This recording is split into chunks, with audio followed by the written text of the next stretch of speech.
Allahumma salli ala Muhammad wa ala ali Muhammad. Allahumma salli ala Muhammad wa ala ali Muhammad.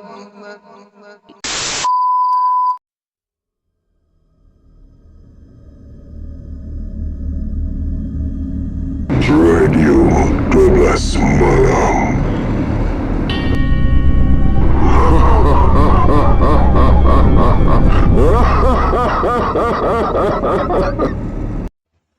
Okay, Assalamualaikum warahmatullahi wabarakatuh. Salam sejahtera. Diucapkan terima kasih lagi hadir ke dalam Radio 12 Malam bersama dengan saya lagi Hanga.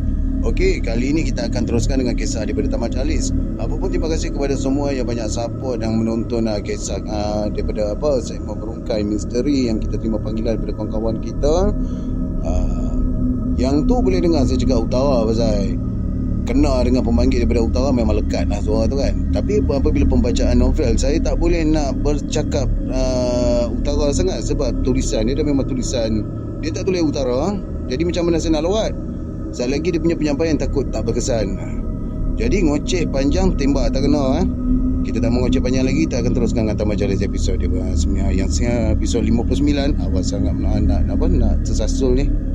59 yang bertajuk Kelawar Pontianak.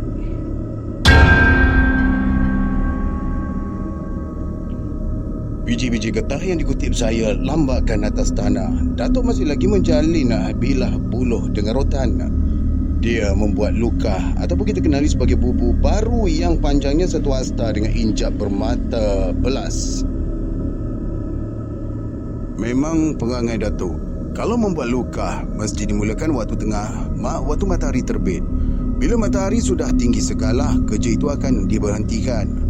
Kalau diteruskan, luka yang dibuat tidak membawa tua. Artinya tak ada ikan yang mau masuk ke dalam luka. Saya terus memecahkan kulit biji getah dengan kayu. Isinya saya taruh dalam penapis buluh. Jumlahnya tu mesti ganjil. Tegur Datuk ketika saya mencucukkan dawai halus ke dalam isi biji getah untuk umpan luka. Saya terpaksa mengira kembali isi biji getah yang sudah dicucuk berangkai. Semua jumlahnya ganjil belaka. Tetapi ada satu yang mesti saya patuhi. Isi biji getah itu tidak boleh dilangkah, tidak boleh terkena bayang. Sekarang kau masukkan umpan biji getah tu ke dalam luka yang kita angkat dari sungai pagi tadi. Sandarkan ke pangkal pokok manggis tu. Datuk suruh dengan berhati-hati. Kalau tersilap, pasti Datuk bertempit dari atas pelantar. Menahan luka dengan umpan biji getah ni bagus. Bila biji getah tu dah masam, ikan akan mencari sampai ke dalam bubu. Datuk tersenyum dan terus bangun. Semua bilah buluh, rotan serta pisau perahu diletakkannya dalam bakul mengkuam. Datuk tidak mahu meneruskan kerja tersebut kerana matahari sudah meninggi. "Tu nak ke mana?" "Aku nak tengok putik Salak Jambi," katanya. "Tapi tu, orang yang berjanji dengan kita dulu datang hari ni. Tempohnya dah cukup." "Aku tahu. Dia orang ni datang sebelah petang," balas Datuk dengan tenang. Langkahnya dipercepatkan menuju ke perdu Salak Jambi yang ditanamnya tidak jauh dari kawasan rumah. Saya tidak tahu kenapa Datuk menaruh perhatian yang besar pada perdu Salak Jambi yang jumlahnya tidak sampai pun 5 perdu. Datuk cuma memberitahu saya yang pokok salak itu benihnya dibawa dari tanah Jambi. Buahnya besar dan agak panjang bentuknya. Berbeza dengan buah salak dari Pahang dan Terengganu, rasanya manis dan isinya juga tebal. Datuk tidak pernah menjual buah salaknya. Dia ni lebih suka memberi secara percuma pada orang kampung. Datuk juga menyuruh orang-orang yang menerima pemberiannya menanam biji salak tersebut. Kata Datuk, pada satu waktu nanti, buah salak akan menjadi buah yang berharga dan amat digemari orang ramai. Hanya keadaan sahaja yang dapat menentukan kebenaran dari kata Datuk-Datuk itu. Kata Datuk itu. Saya mengelak peluh yang mula mengalir di bahu dengan telapak tangan. Matahari terus memancar dengan garang. Semua kulit-kulit biji getah yang bertaburan atas tanah saya kumpulkan dalam kertas, lalu saya buangkan ke tempat sampah. Petang nantilah saya akan bakar. Apa yang kau menungkan? Tegur nenek bila melihat saya termenung panjang di halaman rumah. Saya tak menjawab pertanyaan kecuali memberikan senyuman yang mesra. Kenapa kau tak ikut Tok tengok pokok salak? Maaf, kat sini adalah dialog si Tamar. Kenapa tak ikut Tok tengok pokok salak? Habis kau nak buat apa? Saya nak pergi ke surau. Saya nak main gasing dengan kawan-kawan dekat situ. Ikut kau lah. Balas nenek. Saya terus ke surau. Sampai di halaman surau, saya lihat sudah ada 2-3 orang kawan-kawan bermain gasing. Saya turut campur dalam permainan tersebut. Saya bangga kerana gasing yang saya buat dari kayu limau berjaya memecahkan 2 buah gasing kawan. Setiap kali saya memangkah gasing dalam gelanggang kawan-kawan, semuanya terdiam. Mereka tumpukan perhatian ke arah saya. Kerana terlalu asyik bermain, saya pulang ke rumah kira-kira pukul 5 petang dengan perut yang lapar. Baik bagi kawan-kawan, bagi pendengar-pendengar yang mana sunat laser zaman-zaman ni dia tak ada pakai gasing plastik. Tak ada. Kebanyakannya dari kayu dan buat sendiri. Dan ada nasib yang boleh kita beli terus daripada kedai-kedai runcit. Itu lebih kurang dalam lingkungan 90-an. Dekat kedai ada jual. Tapi selalunya orang buat sendiri lah. Okey? Mungkin kerana ada tetamu di rumah, Datuk tidak marah pada saya. Macam selalu, pukul berapa saya pulang, nenek yang baik hati akan menyediakan hidangan untuk saya. Nenek cuma menasihatkan saya supaya jangan mengulangi perbuatannya yang tidak disenangi oleh Datuk. Datuk tidak marah saya bermain gasing dengan kawan-kawan. Apa yang jadi pantannya? Kerana asyik main, saya lupa solat zuhur serta lewat menunaikan fardu asar. Bila kau main gasing sampai melupakan perintah Allah, artinya kau bermain dengan syaitan, kata Datuk dengan nada suara yang lembut ketika saya melintas di hadapannya menuju ke bilik. Tetamu yang datang menjeling ke arah saya. Terasa tebalnya kulit muka bila saya disindir begitu. Saya terus memencilkan diri dalam bilik. Sudah awak buat perkara yang saya suruh? Saya terdengar suara Datuk. Telinga saya rapatkan ke dinding. Saya tak dapat mengawal perasaan ingin tahu yang timbul meluap-luap dalam dada. Sudah. Allah, teruknya suara. Minta maaf, saya ulang balik. Dah jadi Ella lah. Sudah. Terdengar suara perempuan menjawab. Pastinya itu suara Sariah. Jadi apa kesannya? Anak-anak ular hitam dan belalang tak datang lagi. Tapi saya tak dapat nak tidur lena. Selalu terjaga. Mimpi yang bukan-bukan. Apakah mimpi yang kau alami sama pada setiap malam? Ya, sama. Apa mimpinya? Orang hitam berbadan besar menangkap saya. Dibawanya saya ke sarang ular bisa. Saya mau dicampakkan ke situ. Bila saya menjerit, saya terus terjaga. Pelik, kata Datuk. Dengan tiba-tiba bulu roma saya tegak. Saya terasa macam ada makhluk halus yang tidak dapat saya lihat berdiri di belakang saya. Dan saya rasakan makhluk itu berbadan besar seperti apa yang diceritakan oleh Sariah pada Datuk. Saya lawan perasaan yang terjadi dalam diri saya itu. Makin saya lawan, makin terasa seram. Benda ganjil yang tidak dapat dilihat itu seperti mengarahkan biji matanya ke arah saya. Saya terus meluru keluar, duduk dekat dengan Datuk. Saya lihat wajah Datuk begitu tenang, seolah-olah dia mengerti dengan apa yang terjadi.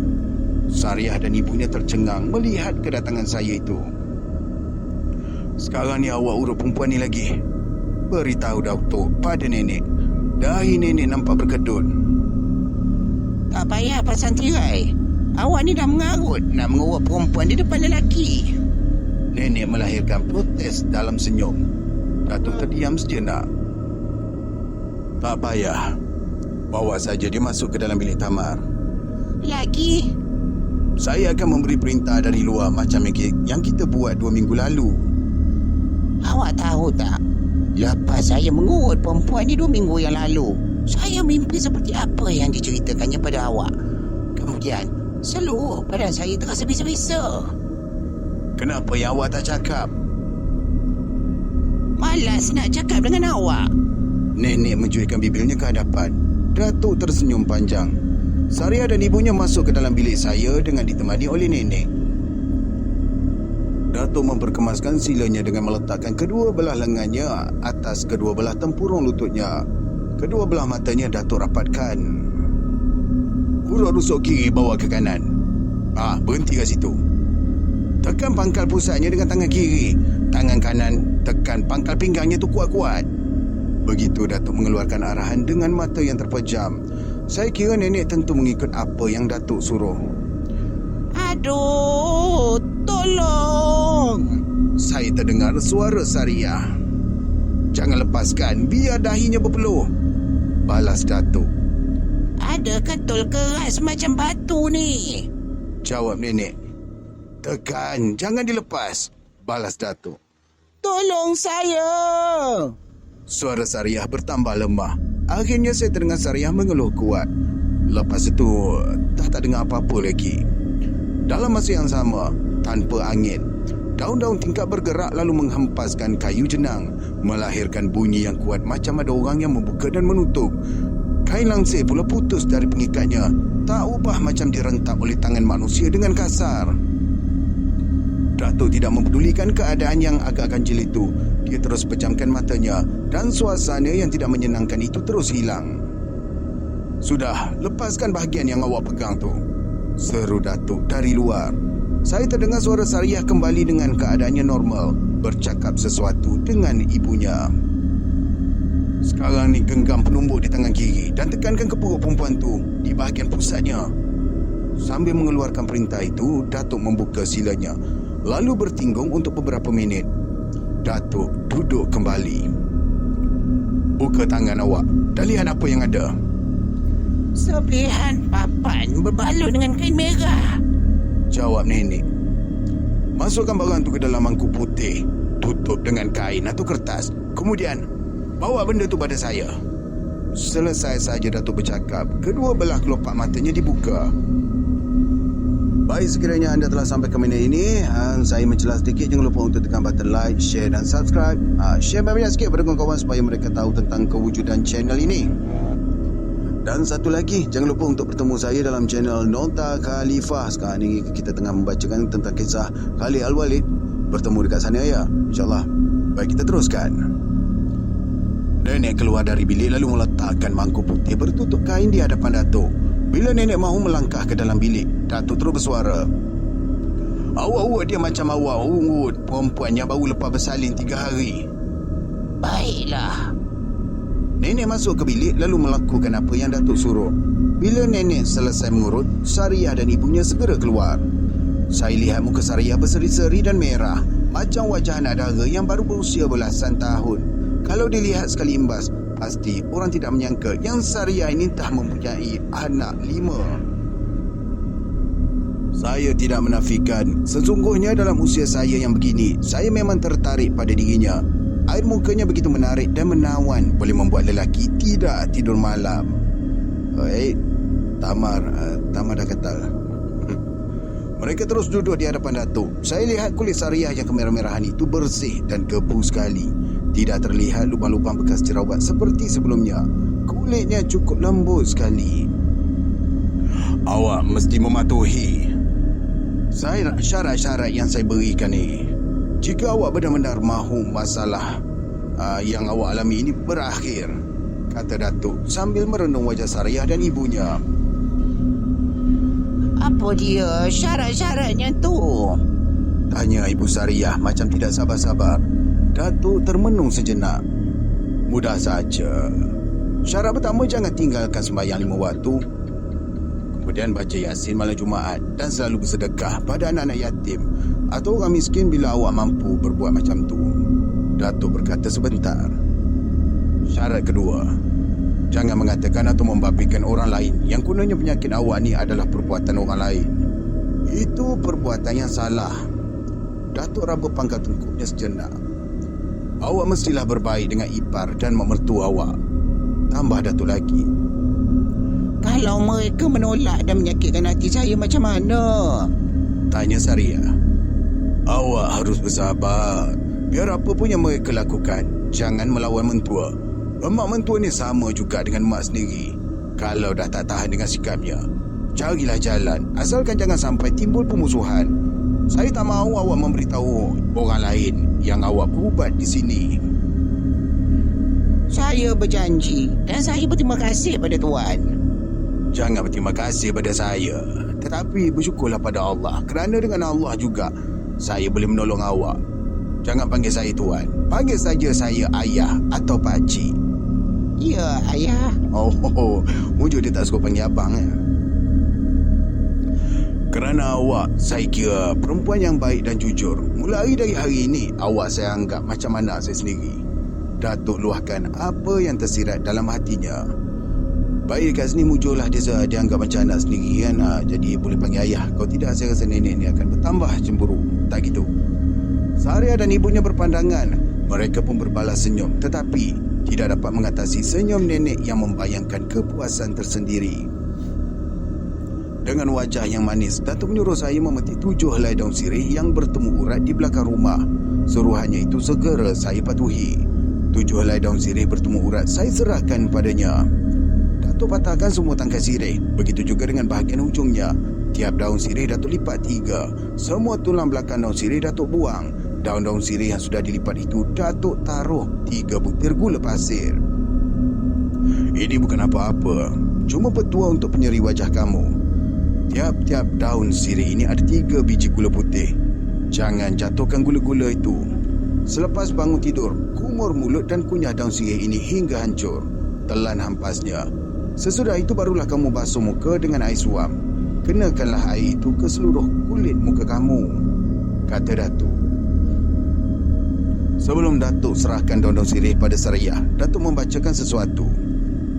Pantangnya, jangan makan benda-benda masam dan pahit sebelum masuk waktu asar selama 3 bulan. Lepas tu tak apalah. Datuk mengingatkan Sariyah. Semua daun sirih yang dibungkus itu diserahkan pada Sariyah. Datuk juga mengingatkan Sariyah supaya daun sirih itu jangan dilangkah atau terkena bayang diri. Berapa upahnya, Ayah? Soal Sariyah. Saya tidak mencari rezeki cara ni. Tapi Ayah dah menolong saya. Ayah tak menolong awak. Allah yang berkuasa menolong awak. Awak tu cuma berusaha. Maaf, saya cuma berusaha. Kalau Allah tak mengizinkan, usaha saya ni takkan berjaya. Lupakan sahaja hasrat awak tu. Oh, Kalau Sariyah, pulanglah ke rumah awak. Jangan lupa dengan syarat yang saya kenakan, ujar Datuk dengan tenang. Sariyah dan ibunya terus bersalaman dengan nenek. Kemudian mereka meninggalkan rumah dengan tenang. Apa yang awak rasa waktu mengurutnya tadi? Datuk bertanya pada nenek. sudah banyak berubah. Sudah cukup syaratnya sebagai seorang isteri. Semua urat-urat dalam perut dan sendinya bergerak macam manusia yang sempurna. Tak ada lagi terasa macam papas keping. Dah ada lekuknya. Sebagai orang perempuan, saya tahu apa yang ada pada diri seseorang isteri. Semuanya itu ada pada Sariyah. Jelas nenek pada Datuk. Datuk puas hati dengan keterangan yang diberikan oleh nenek itu. Matahari sudah mula condong, tetapi Datuk masih juga mahu mengajak saya ke kebun pisang. Saya tak tahu kenapa Datuk harus pergi ke tempat tersebut dalam waktu macam ni. Biasanya, kalau matahari sudah condong, Datuk tak mahu lagi pergi ke kebun pisang. Dia lebih suka menghabiskan masa petangnya membuat kerja-kerja dalam rumah hingga menjelang waktu maghrib. Dah petang betul ni lantuk. Tak apa. Bila hari dah remah-remah senja, kita baliklah ke rumah. Tak apalah, Tok. Balas saya. Saya dan Datuk pun menuju ke kebun pisang. Daun pisang yang tua dibuang. Anak-anak pisang yang tumbuh banyak di sesuatu perdu dikurangkan menjadi 1 ataupun 2. Buah-buah pisang yang sudah cukup tua diambil untuk dibawa pulang. Saya begitu seronok bekerja dalam suasana petang yang begitu tenang dan aman. Datuk juga macam tu. Tanpa disedari, matahari kian rapat ke kaki langit. Suasana yang terang mula beransur kelam. Berburung kelicap sudah mula kurang hinggap di jantung pisang. Semuanya pulang ke sarang. Dah beransur gelap ni, Tok. Saya mengingatkan Datuk. Tunggu sikit lagi, Tamar. Biar aku buang anak pisang yang tak berguna ni. Datuk masih lagi membongkok di perdu pisang. Bila kerjanya selesai di perdu pisang tersebut, Datuk meneruskan kerjanya di perdu pisang lain. Tidak ada tanda-tandanya yang Datuk akan pulang segera. Dia sungguh asyik dengan kerjanya. Cara ini membuatkan saya resah dan gelisah. Hari sudah beransur gelap. Suara gagak liar terbang senja mula kedengaran. Beberapa ekor gagak liar terus hinggap di pokok pisang sambil berbunyi. Saya baling burung-burung gagak itu dengan kayu.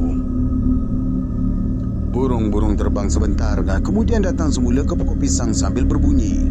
Saya cuba sorak dengan suara yang kuat. Burung-burung gagak itu tak peduli. Terus berbunyi seolah-olah tidak takut dengan manusia. Saya jadi lemas dalam keadaan yang tidak menyenangkan itu. Hari mula beransur gelap. Puncak bukit yang letaknya tidak jauh dari kawasan kebun pisang sudah tidak jelas untuk saya tatap. Burung-burung gagak liar terus berbunyi. Saya terus berlari ke arah Datuk. Darah saya tersirap. Datuk sedang berguling-guling atas tanah. 3 ekor kelawar yang bentuk tubuhnya lebih besar dari kelawar yang biasa saya temui menuju ke arah pangkal leher Datuk. Suara kelawar itu cukup nyaring sambil mengeluarkan giginya yang tajam berbentuk taji ke arah Datuk. Suara kelawar itu juga berbeza dengan suara kelawar biasa. Begitu juga dengan bentuk giginya. Dalam keadaan yang berguling-guling itu, Datuk sempat membelitkan daun-daun pisang kering ke batang lehernya. Cara Datuk mempertahankan diri dari jadi mangsa kelawar aneh itu. Dalam keadaan yang cemas itu, salah seekor dari kelawar tersebut mencunamkan badannya ke arah Datuk. Dengan cepat Datuk menghalakan parang panjangnya ke arah kelawar. Tetakan dari Datuk tidak kena sasaran dan kelawar itu sempat membenamkan kukunya ke lengan kiri Datuk. Baju di lengan terbelah 2. Dalam keadaan yang sama-sama itu, saya melihat darah mengalir dari lengan kiri lalu membasahi seluruh lengan baju yang berwarna putih. Suara kelawar bertambah kuat, bagaikan orang bersorak dalam sesuatu perlawanan bola sepak. "Berlindung, Tamar!" jerit Datuk. Saya segera berlindung di balik pokok pisang. Datuk saya lihat berjaya bangun. Dia terus menghayun parang panjangnya ke arah 3 ekor kelawar. Salah seekor dari kelawar itu terkena parang panjang. Sayapnya putus 2. Kelawar itu terus jatuh ke atas tanah. Sementara yang 2 ekor lagi terus menyerang bertubi-tubi ke arah muka Datuk. Saya terdengar suara Datuk menjerit. Mukanya mula berdarah. Datuk terus berjuang hingga kedua-dua ekor kelawar aneh itu terkorban. Datuk segera menghampiri saya. Darah masih lagi mengalir di mukanya. "Pipi kanan aku ni kena cakar," kata Datuk tercungap-cungap sambil mengesat darah di mukanya dengan pucuk pisang yang belum kembang.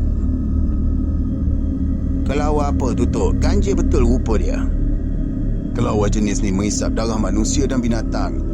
Kata orang kelawar Pontianak. Selalunya kelawar jenis ni berada dalam hutan tebal, terutama di kawasan yang banyak terdapat rusa, landak dan harimau. Banyak pemburu yang jadi korbannya." Datuk menerangkan pada saya. Macam mana boleh masuk ke kampung kita ni, Tok?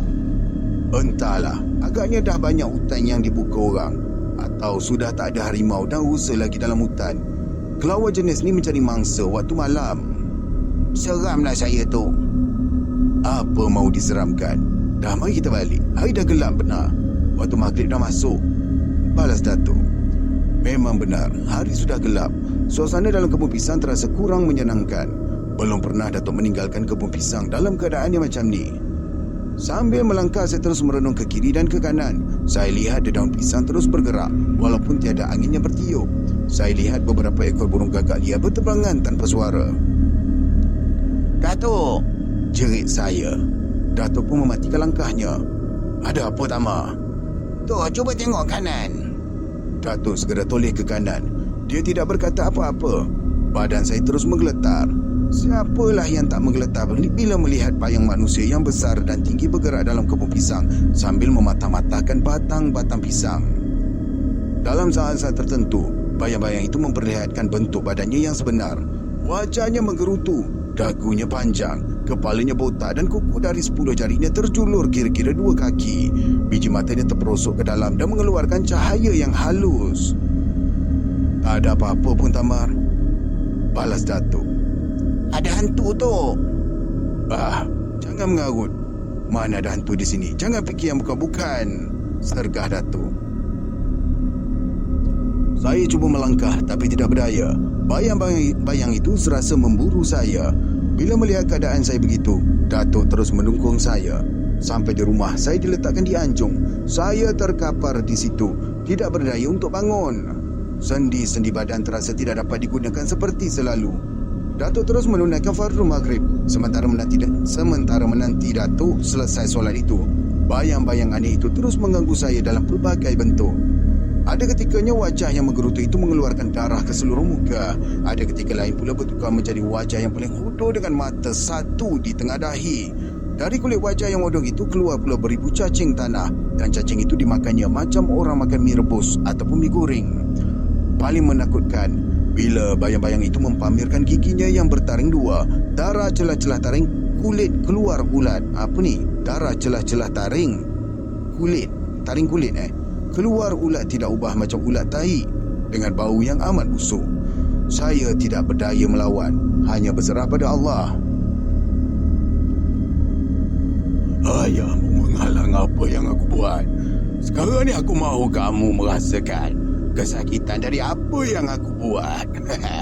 Terdengar bergemuruh suara dari bayang-bayang tersebut. Waktu saya mendengar suara itu, saya melihat cacing tanah berguguran dari wajahnya lalu menimpa ke muka saya. Kemudian saya terlihat kaki besar seperti kaki gajah yang kulitnya berlapis-lapis. Dari lapisan kulit yang berbulu itu mengalir nanah bercampur darah bersama dengan ulat-ulat halus yang bentuknya panjang, kira-kira 2 inci. Ulat-ulat itu bergerak ke kiri dan ke kanan. Anehnya, kaki itu cuma sebelah saja yang dapat saya lihat. Lagi sebelah saya tak tahu ke mana perginya. Kaki gajah itu bergerak untuk memijak dada saya. Sampai di sini saya tak berdaya lagi. Saya terus menjerit. Datuk dan nenek terus menerpa pada saya. Mereka meraba seluruh badan. Saya tak terdaya mengeluarkan suara. Tekak saya terasa amat kering dan panas sekali. Ambilkan aku semangkuk air. Saya terdengar suara Datuk. Air yang diminta segera nenek adakan diserahkan kepada Datuk dengan tenang. Datuk membaca surah Al-Fatihah yang jumlahnya saya tak tahu. Datuk curahkan air itu ke muka saya. Bila air terkena muka, barulah saya boleh bersuara dan tekak tidak terasa panas lagi. Apa yang kau nampak, Tamar? Benda dari kebun pisang datang. Apa yang dibuatnya pada kamu? Dia nak pijak dada saya tu. Kenapa kau tak baca ayat Quran yang aku ajar untuk halau setan? Saya terlupa tu. Datuk dan nenek terus mengusung saya ke bahagian dapur. Saya dimandikan. Kemudian saya diletakkan atas katil lalu diselimutkan dengan kain yang tebal. Nenek terus mengurut badan saya. Cuba bangun dan berjalan. Saya terdengar suara Datuk. Selimut saya buka. Saya turun dari katil dan cuba melangkah. Saya terjatuh. Sepasang kaki saya jadi lemah dengan tiba-tiba. Kerana saya tidak mahu ditinggalkan sendirian di atas katil, nenek dan Datuk terpaksa mengusung saya ke tengah rumah. Saya disuruh duduk bersandar pada dinding. Nenek meneruskan kerjanya di dapur dan Datuk terus membacakan Al-Quran. Lebih kurang pukul 12.30 malam, Datuk berhenti dan membaca Quran. Suasana malam terasa sepi dan dingin sekali. Saya sudah 2 kali terlelap dalam duduk. Datuk sudah bersedia untuk melakukan solat sunat sebelum melakukan solat sembahyang istikharah. Tiba-tiba Datuk menghampiri saya. Dia tak jadi melakukan sembahyang sunat. Kalau kau mengantuk, biar Tok bawa kau ke dalam bilik. Tak apalah tu, biarlah saya kat sini. Kalau dah begitu kata kau, tak apalah. Tanpa diduga, Datuk terus menarik sepasang kaki saya dengan kuatnya. Saya terus jatuh. Tetapi saya tidak merasa sakit di bahagian kaki yang Datuk tarik. Saya tidak merasakan apa-apa. Jauh sekali untuk menjerit dan mengadu sakit. Datuk mendudukkan saya seperti sedia kala. Air mukanya nampak berubah. Saya dapat menduga Datuk berada dalam keadaan pilu dan hampa yang amat sangat. Tetapi dia tidak mengeluarkan air mata. Datuk terus memeluk dan mencium dahi saya. Tamar, kau lumpuh dengan tiba-tiba. Kau tidak dapat menemani Datuk ke mana-mana. Apa dosa cucuku hingga dia jadi macam ni? Keluh Datuk. Dia terus mencium saya dan saya terasa air matanya mengalir di dahi saya. Datuk terus masuk ke bilik mengambil bantal. Dia suruh saya baring dan badan saya terus diselimutkan. Saya lihat Datuk berada dalam keadaan yang serba salah. Sekejap menggigit bibir dan lidah. Datuk terus membuka pintu dengan luasnya. Saya dapat melihat keadaan yang gelap di luar. Angin malam terus menyerbu masuk ke dalam rumah. Suara pungguk terdengar sayup-sayup bersama dengan bunyi suara kucing jantan mencari betina. Belum pernah saya lihat Datuk melakukan pekerjaan seperti itu. Macam kerja orang yang bodoh membuka pintu rumah pada waktu malam. Tidak ada sesuatu keindahan yang dapat dilihat dalam malam yang pekat selain dari rasa sejuk, bunyi burung pungguk, bunyi burung hantu dan lolongan anjing liar yang memanjang dan menyeramkan. Datuk terus duduk menghadapi pintu yang terdedah. Kerana perbuatan itu agak asing bagi diri saya, lantas saya pun menyoal, "Kenapa buka pintu dia tu?" Ada tetamu yang nak datang malam ni." Begitulah mengikut petua dan gerak tubuhku tamar. "Siapa orangnya tu? Orang gila saja yang berjalan malam." Aku sendiri pun tak tahu. Kalau yang datang tu baik, baiklah yang aku bagi. Kalau jahat yang datang, jahatlah yang aku bagi, kata Datuk. Datuk terus duduk menghadapi muka pintu yang terdedah. Lengan bajunya yang agak labuh itu nampak bergerak-gerak disentuh angin. Begitu juga dengan hujung rambutnya yang terjulur dari bawah songkok hitamnya. Saya terdengar bunyi kucing menggaru papan yang diikuti dengan suara burung tukang dan jampuk bersahut-sahutan. Datuk masih lagi duduk di tempatnya. Masuk. Saya terdengar suara Datuk. Serentak dengan itu, sekeping papan yang panjangnya kira-kira lebih dari 5 kaki masuk ke tengah rumah menerusi pintu. Macam ada tangan ajaib yang menolak papan itu masuk. Papan sekeping yang sudah agak repot itu membawa beberapa cebisan kain putih yang terlekat pada papan tersebut tertanggal dengan sendirinya. Bukan papan dan kain sahaja yang datang. Ada pengikutnya. Kenapa tak tunjukkan diri? Bukankah kita semuanya makhluk Allah? Datuk, tenang. Habis saja Datuk bercakap, semua tingkap rumah yang tertutup terbuka dengan sendiri, kemudian tertutup kembali. Papan sekeping di tengah rumah terus bergerak tersandar pada dinding. Ada yang mengangkat dan mengubahnya. Aku tahu, iblis dan syaitan selalu menipu dan menggoda manusia mengikut kemampuan yang ada pada diri manusia. Kalau manusia boleh mengubah manusia yang sakit, syaitan akan mencelah untuk memesongkan keyakinan orang itu. Kalau boleh cuba mahu memaksa orang tu memainkan ayat-ayat Quran untuk tujuan yang tak baik. Datuk terus berkata-kata dengan tenang. Datuk terus berdiri. Saya lihat di hadapannya wujud seorang lelaki berjanggut dan berjubah membawa tasbih. Orang itu tersenyum pada Datuk. Bila Datuk ulurkan tangan untuk bersalam, orang itu tidak mahu menyambutnya. "Tak apa, kau tak mahu bersalam dengan aku. Tetapi aku megah kerana kau datang dalam keadaan yang macam ni. Kau datang seperti orang alim yang taat pada hukum Allah. Kau berbuat begitu kerana kau tahu aku selama ini patuh dengan perintah Allah." Tambah Datuk lagi. Orang itu tersenyum. Dia terus membilang tasbih di tangannya. "Kau halang kerja aku." Suara lelaki itu keras. "Halangan itu kan terjadi dengan izin Allah. Tapi aku memberi pertolongan pada orang yang memerlukan pertolongan. Bukankah itu jalan kebaikan?" "Bukan pertolongan. Kau mahu memisahkan sebuah rumah tangga yang didirikan oleh manusia dengan cara yang betul. Allah tak menyuruh sesiapa pun di dunia memisahkan si suami dengan isteri yang dinikahinya secara halal." Orang itu terdiam. Datuk pula tetap tenang. Saya saksikan kejadian dengan penuh minat, meskipun kedua belah kaki saya ketika itu berada dalam keadaan yang lumpuh.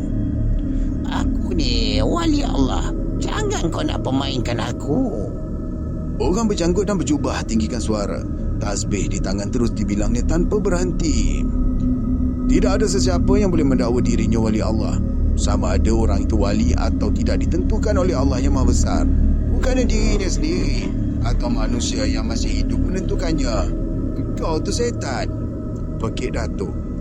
Lelaki berjanggut dan berjubah cekilkan biji mata. Datuk terus membaca ayat-ayat dari Al-Quran. Tiba-tiba, lelaki itu terus hilang. Tempatnya segera digantikan oleh bayang seorang lelaki. Orangnya berbadan sederhana, memakai songkok dan misai tebal. Sekali imbas, orang itu macam seorang yang baik dan warak. Orang itu merenung wajah Datuk. Beberapa saat kemudian, bayang orang itu hilang. Begitu juga dengan papan sekeping di tengah rumah. Datuk rapatkan daun pintu, datang menghampiri saya. Badan saya digosoknya berkali-kali. "Masih ada halangan yang panjang kerana aku menolong Sariah dan menjadikan dia anak angkat aku," kata Datuk. "Siapa pula orangnya tu?" "Aku tak kenal. Tapi orang tu berteduh di bawah ketiak syaitan. Banyak menggunakan ilmu salah dan sihir dalam menolong orang. Pandai memainkan ayat-ayat suci untuk tujuan kejahatannya."